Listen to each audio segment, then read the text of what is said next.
Hello guys, today we will discuss about the SQL indexes.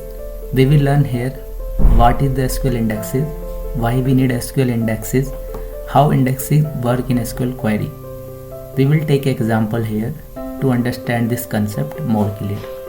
So indexing is used to speed up the search query in SQL Server. Basically, it's help in the retrieving of the data from the database more quickly. Whenever our data is very vast, it performs very well. It retrieves the data in very less time. Let us understand how SQL indexes work. As we all know, in our book we have an index page that help us to search the topic more quickly. Similar things apply here. As you can see right side an example of index page of the book. The data in our database is stored in the form of table. We called it tabular or table, right? So if we search for a data, it checks every row of the table to find out the desired data. So if we applied indexes on the table column, instead of checking every row of the table, the server can do binary search on the index and execute it faster as compared to the without indexes. We'll see this how binary search is happening here in SQL. As you can see, we have a table name of customer table and we have applied indexes on the customer table column. Parallelly, as we have applied indexing, a lookup table will be created with the column on which index is applied and a pointer address is created to the memory location or memory address. This address will help in searching the data quickly in SQL. That's why it's take very less time to search. In this slide we will see about the basic command of SQL indexes. So we have create index, create unique index, drop index, alter index.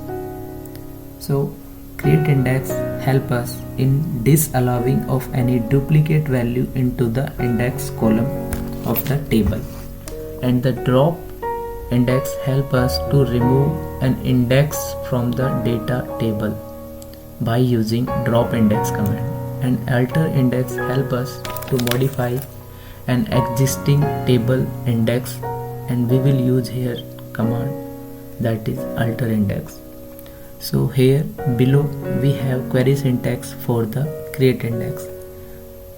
One is for the single column and another for the multiple columns, like you can see column 1 comma column 2.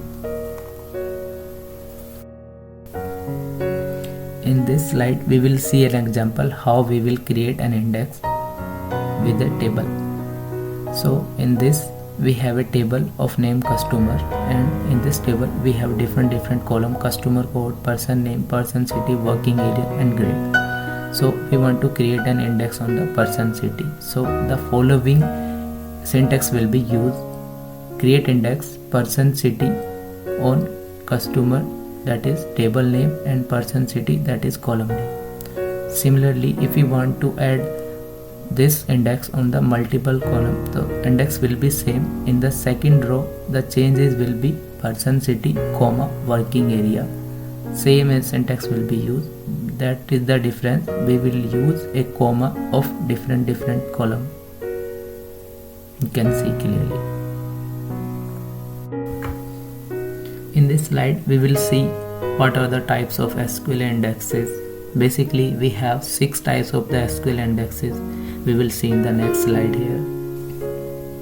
6 types of SQL indexes are cluster indexes, non-clustered, unique indexes, filter indexes, column store indexes, and the last one is hash indexes. In this slide a brief overview about each indexes are given: clustered, non-clustered, unique index, and filter index, column store, and hash index. Out of these 6, only 2 we will discuss in detail on the upcoming slides. You can see.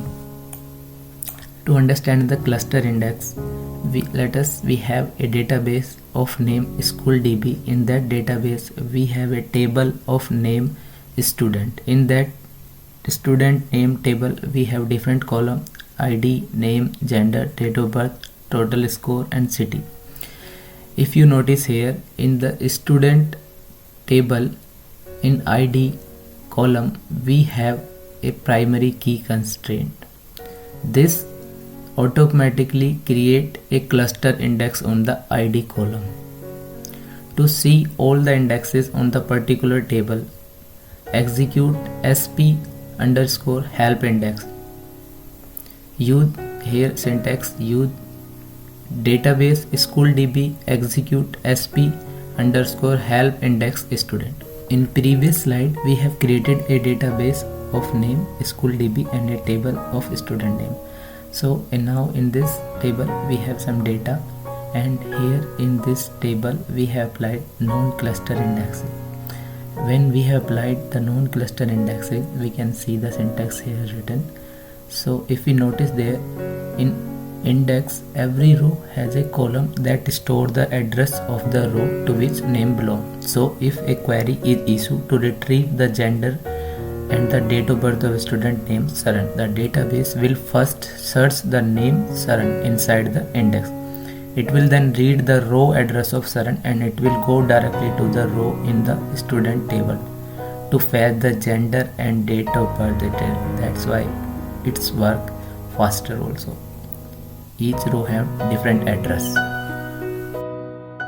Let us look into the difference between cluster indexing and non-cluster indexing. So cluster indexes only sort table, therefore they do not require or consume extra storage. Non-cluster indexes are stored in separate place for the actual table, claiming more storage space.